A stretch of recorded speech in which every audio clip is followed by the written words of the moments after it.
आपण जो विषय घेतलेला आहे तो म्हणजे जीवन संगीताचे 7 स्वर. ह्या 7 स्वरापैकी पहिला स्वर परमेश्वर आणि म्हणून मी तो विवेचनासाठी घेतलेला आहे आणि आतापर्यंत आपण थोडंफार ते पाहिलं. परमेश्वर हा विषय हा माझा अत्यंत आवडता विषय आहे. लोकांना असं वाटतं वामनराव पै हे नास्तिक आहेत, परमेश्वर मानत नाहीत वगैरे. माझ्याबद्दल काय काय लोक उठवतात, कारण तूच आहेस तुझ्या जीवनाचा शिल्पकार हा आमचा सिद्धांत ऐकतात आणि लोक ठोकून देतात की वामनराव पै नास्तिक आहेत म्हणून. पण वामनराव पै पक्के आस्तिक आहेत हे मी नेहमी सांगत आलेलो आहे. बाकीचे सगळे कच्चे आस्तिक आणि आम्ही पक्के आस्तिक असं मी मागल्या खेपेला सांगितलं होतं. कच्चे आस्तिक म्हणजे काय, जे परमेश्वर मानतात ते कच्चे आस्तिक आणि जे परमेश्वर अनुभवतात ते पक्के आस्तिक. सांगायचा मुद्दा असा की परमेश्वर हा विषय माझ्या आवडीचा विषय आहे आणि या परमेश्वर विषयावर आपण कितीही बोललं तरी कमी, इतकं मला तो विषय आवडतो. हा परमेश्वर ज्याला असं आपण म्हणतो तो परमेश्वर आपल्या जीवनामध्ये सर्वस्व आहे. सर्वस्व आहे हा शब्द लक्षात ठेवायचा की तो नाही ना तर आपलं जीवनच नाही, त्याला सर्वस्व म्हणतात. कळलं की नाही? तो नाही तर आपलं जीवनच नाही, म्हणून तो सर्वस्व आहे. पण तो सर्वस्व आहे हे आपल्या लक्षात येत नाही, कारण का परमेश्वराबद्दल आपल्याला ज्ञान नाही. परमेश्वराबद्दल आपल्याला ज्ञान नाही. म्हणून आज काय झालं आहे, जगामध्ये लोक परमेश्वर आहे असं मानतात, त्याच्या पलीकडे त्यांची मजल जात नाही आणि परमेश्वराची भक्ती म्हणून जे करतात ते केवळ भीतीपोटी करतात. केवळ भीतीपोटी परमार्थ करणारे लोक अनेक आहेत. काही लोक सिद्धीसाठी करतात, म्हणजे चमत्कार. सिद्धी म्हणजे चमत्कार करण्याचं सामर्थ्य म्हणजे सिद्धी. तर काही लोक असं परमार्थामध्ये पडणारे आहेत, त्यांना सिद्धी प्राप्त होण्यासाठी ते खूप परमार्थ करतात. कारण सिद्धी मिळाल्यानंतर चमत्कार करण्याचं सामर्थ्य येतं असं त्यांना वाटतं आणि मग ते सामर्थ्य आपल्याकडे आलं की लोक आपल्याला मान देतील, सन्मान करतील, प्रतिष्ठा करतील, मोठे मोठे लोक आपल्याजवळ येतील आणि अशा तऱ्हेने त्यांना त्याचं एक प्रकारचं आकर्षण असतं चमत्कारांचं.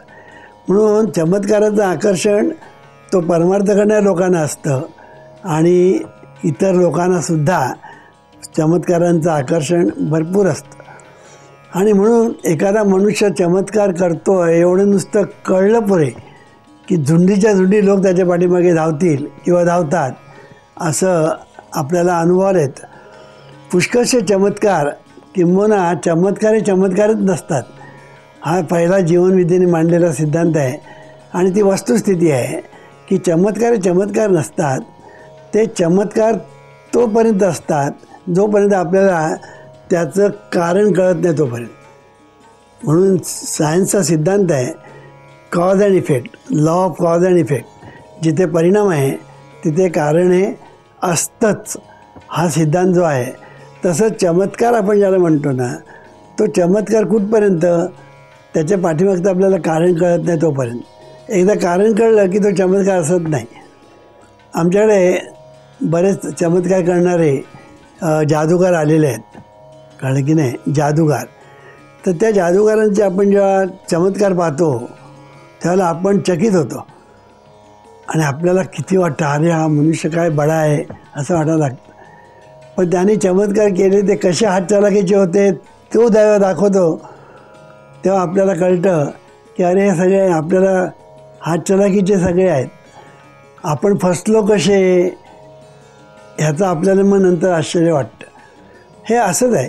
पण सांगायचा मुद्दा असा आहे, चमत्कार जे आहेत त्यासाठी म्हणजे सिद्धीसाठी परमार्थ करणारे लोक अनेक आहेत. ह्याच्या उलट भीतीपोटी परमार्थ करणारे जवळजवळ 99.90% लोक आहेत भीतीपोटी. की आपण जर देवाचं काही केलं नाही तर देवाचा कोप होईल, देवाचं व्यवस्थित केलं नाही तर देवाचा कोप होईल. आता गणपती आपण आणतो, कळलं की नाही. काही लोकांना कधी एकदा आपण त्याचं विसर्जन करतो अशी घाई झालेली असते, म्हणून 1.5 दिवसाचा गणपती करतात. अरे पूर्वी तू 10 दिवसाचा गणपती करत होता आणि आता तू 1.5 दिवसाचा का आणला. तर म्हणाले पूर्वी आमच्या वडिलांनी आणला होता 10 दिवसाचा, पण आम्हाला ते झेपत नाही हो ते 10 दिवसामध्ये. आणि काय कुठे काय बिघडलं गणपतीचं, तर गणपतीचा आणि कोप व्हायला नको, म्हणून आम्ही आपला तो 1.5 दिवस केला. गणपती आणायचा, दुसऱ्या दिवशी संध्याकाळची सुद्धा वाट बघत नाही. जेवण बिवण झालं, प्रसाद झाला की निघाले विसर्जन करायला. असं पुष्कळ ठिकाणी घडतं, हे मी पाहिलेलं आहे म्हणून सांगतो. मी कधीही कल्पनेतल्या गोष्टी सांगत नाही, काल्पनिक सांगत नाही. जे अनुभवलेलं आहे, पाहिलेलं आहे तेवढंच मी सांगतो. सांगायचा मुद्दा काय, भीतीपोटी. आता नवरात्र, कारण की नाही, आता नवरात्र उत्सव चालतो की नाही. आमचे एक नामधारक नवरात्र उत्सव करायचे, कारण की नाही, नामधारक नवरात्र उत्सव करायचे. तर जेव्हा ते आमच्या मंडळामध्ये आले, आमचा अनुग्रह घेतला वगैरे, तेव्हा त्यांची सगळी भीती गेली. नाहीतर ते सांगत होते मला की सद्गुरू, आम्ही जेव्हा नवरात्र उत्सव करत होतो तेव्हा आम्हाला 10 दिवस म्हणजे कसे पोटात गोळा असायचा आमच्या भीतीने. कारण देवीचं काय चुकलं विकलं तर देवीचा कोप, कळलं की नाही, हा देवीचा कोप होणार ही भीती आम्हाला. ती समोर इथे ठेवायची का तिथे ठेवायची, ते उद्बत्ती अशी लावायची का तशी लावायची, काय तर कोप नको व्हायला. मग आता म्हणा सगळी भीती गेली. आता नवरात्र उत्सव आम्ही आनंदाने करतो, कळलं की नाही.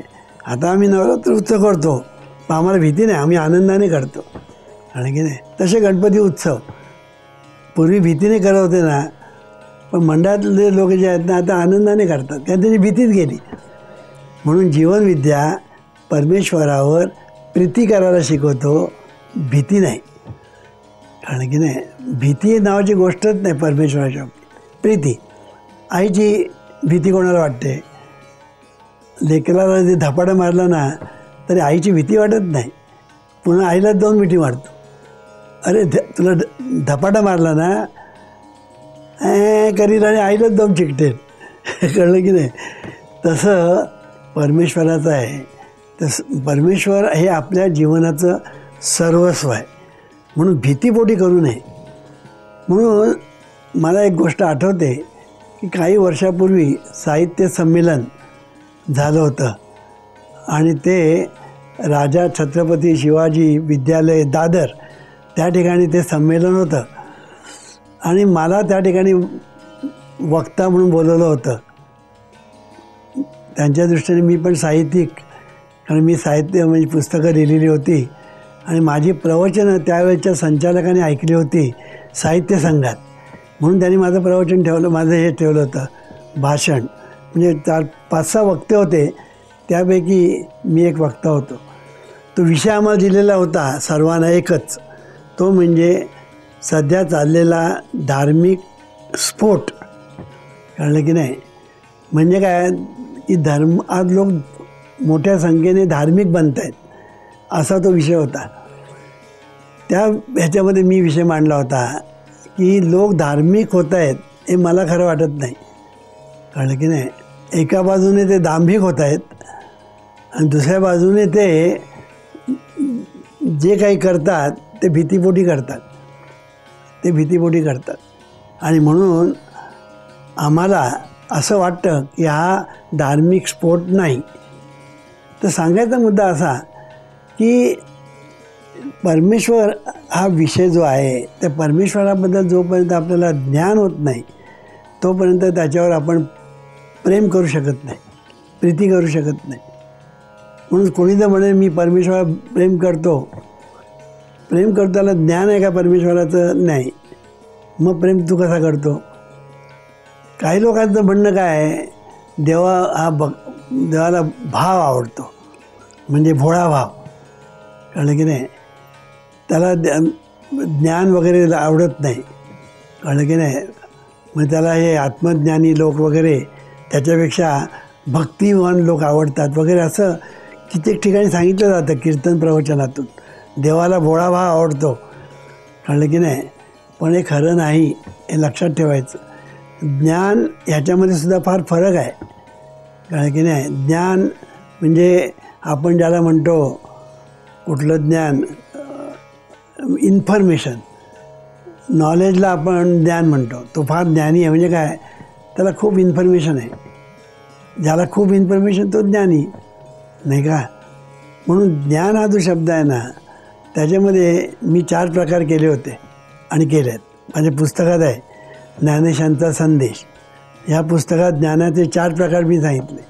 एक प्रकार म्हणजे नॉलेज बाय इन्स्टिंक्ट, दुसरं म्हणजे नॉलेज बाय ॲक्विजिशन, तिसरं नॉलेज बाय इन्स्पिरेशन आणि चौथं नॉलेज बाय इंट्युशन. असे मी 4 प्रकार सांगितले.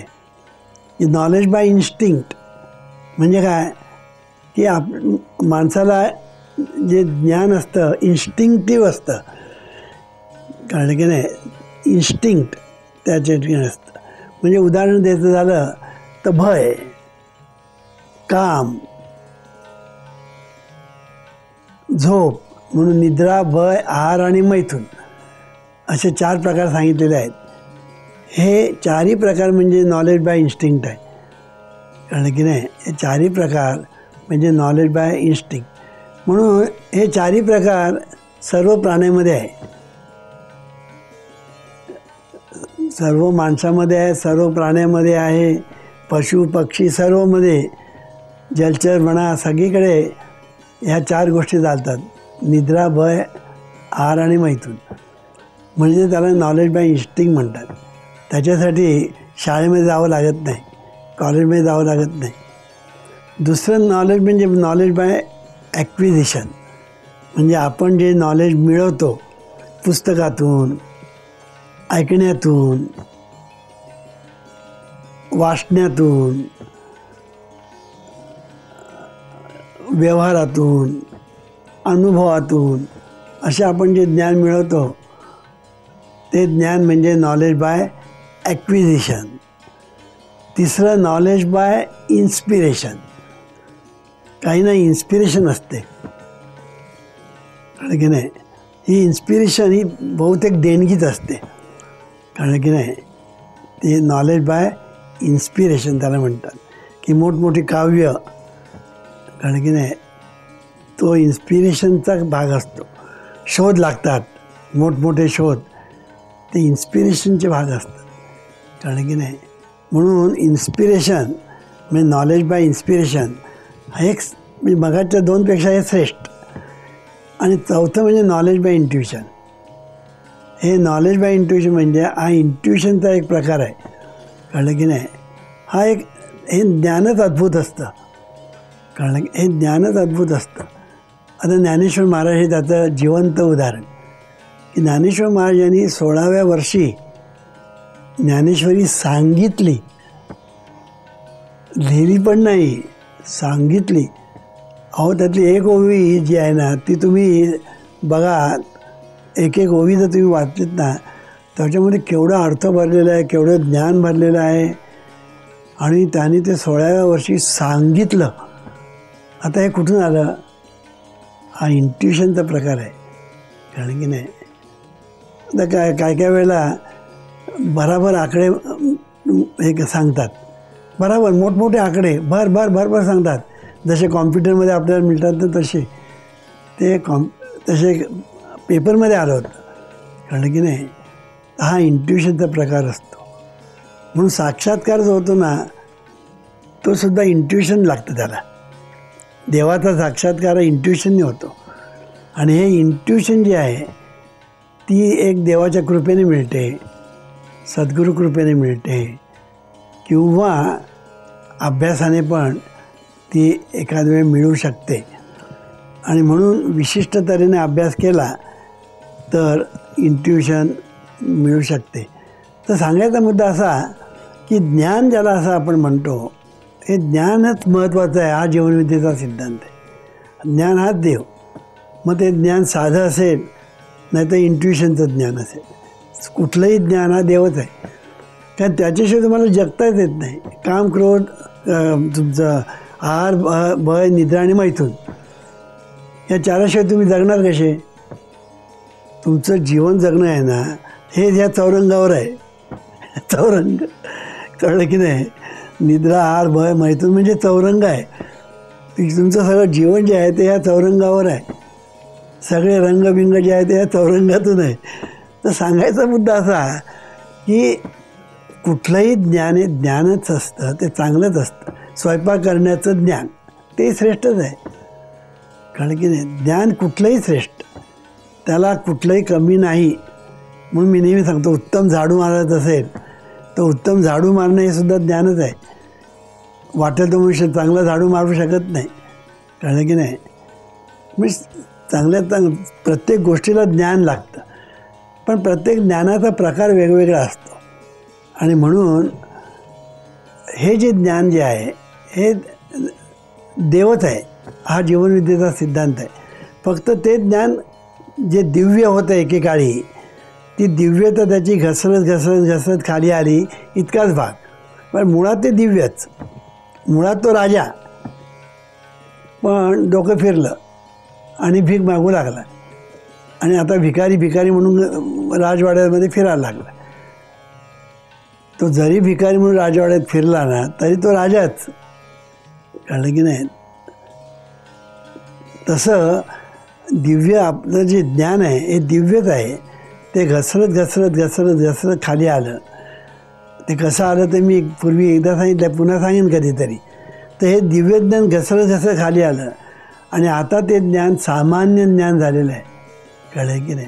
इतकंच नव्हे तर त्या ज्ञानाला कित्येक ठिकाणी कुसंस्कार झालेले आहेत त्या ज्ञानावर. कळलं की नाही? ज्याला आपण संस्कार म्हणतो ना, हे निन्या तऱ्हेचे संस्कार जे त्या ज्ञानावर होतात, म्हणजे जाणीवेवर होतात, त्याच्यामुळे ते ज्ञान आणखीन विकृत झालेलं आहे.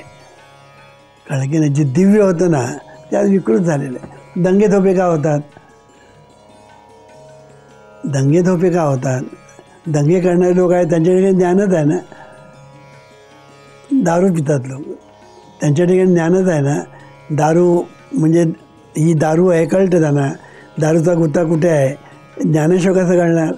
कुठे जायचं, ते कुठे मिळेल, त्याला पैसे किती लागतात, हे सगळ्या गोष्टीला ज्ञानच लागतं. म्हणजे ज्ञानाशिवाय काहीच नसतं. पण ते कलंकित ज्ञान जर झालं तर ते विकृत होतं. म्हणून आज काय झालं आहे, संस्कार ज्याला आपण म्हणतो ना, ज्या संस्कारांचा आपण बडीवार करतो, त्या संस्कारांनीच आपला घात केलेला आहे. हा जीवनविद्येचा सिद्धांत आहे. म्हणून निन्या संस्कृती आहेत. या संस्कृतीतून आपल्याला जे संस्कार मिळतात ते संस्कार आपल्याला संकुचित करतात, आपलं माइंड कंडिशन करतात. आपल्याला इतकं संकुचित करतात की दुसऱ्यांचा मत्सर, द्वेष, तिरस्कार करायला शिकवतात. इतकंच नव्हे तर मारायलाही शिकवतात, ठार मारायलाही शिकवतात. कळलं की नाही? म्हणून संस्कृती जी आहे ही मानवी संस्कृती श्रेष्ठ, हा जीवनविद्येचा सिद्धांत आहे. जीवनविद्या काय सांगते, तुम्ही संस्कार करा, पण ते आता जे संस्कार आहेत ते नको. त्याने काय होतं, संकुचितपणा वाढत जातो. मत्सर, द्वेष. आता निर्णय धर्म, आज धर्माच्या नावाखाली किती युद्ध झाली, किती रक्तपात झाला, किती छळ झाला, किती लोकांना जाळून मारण्यात आले, केवळ धर्मासाठी. का? आमचा धर्म स्वीकारत नाही, जाळून टाका. आमचा धर्म स्वीकारत नाही, मारून टाका. किती पुरातन काळापासून चाललेलं आहे. कारण की नाही, अजूनही धर्माच्या नावाखाली भांडण चाललेलेच आहेत. हे मी काय सांगतो आहे की संस्कृतीतून संस्कार येतात आणि ते संस्कार जर विकृत असेल तर माणसाच्या ठिकाणी विकृती निर्माण होते आणि ही विकृती जगाच्या दुःखाला कारणीभूत ठरते. सर्वांच्या, त्याच्या स्वतःच्या आणि इतरांच्या दुःखाला कारणीभूत ठरते. म्हणून जीवनविद्येने मानवी संस्कृती सांगितली. मानवी संस्कृती म्हणजे काय?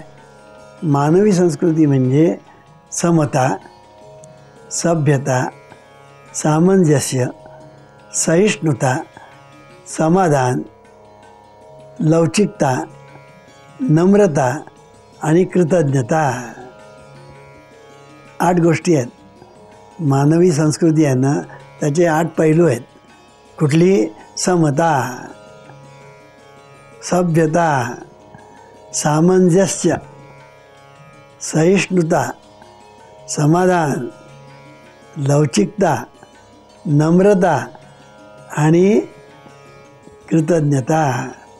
हे मानवी संस्कृतीचे पैलू आहेत. 8 पैलू आहेत. कळलं की नाही? ह्याच्यातला कुठलाही पैलू जो आहे ना, तो महत्त्वाचा आहे. कुठलाही पैलू. कृतज्ञता हा सर्वात मोठा गुण मी म्हणेन. माणसाकडे कृतज्ञता असेल ना, तर सर्वांचं कल्याण होईल. त्याचं स्वतःचं कल्याण आणि जगाचं कल्याण होईल. फक्त कृतज्ञता पाहिजे. कळलं की नाही? एक कृतज्ञता.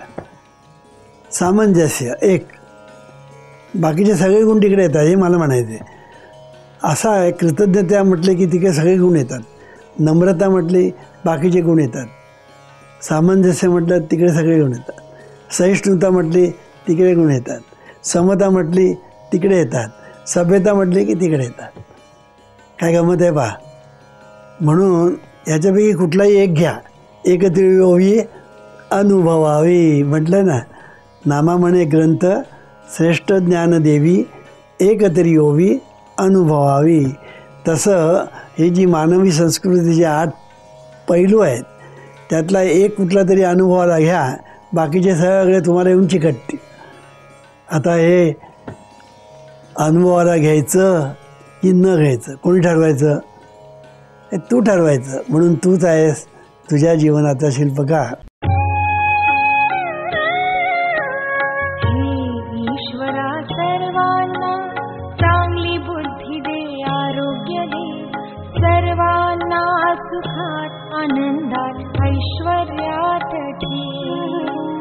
सर्वांचं भलं कर, कल्याण कर, रक्षण कर आणि तुझे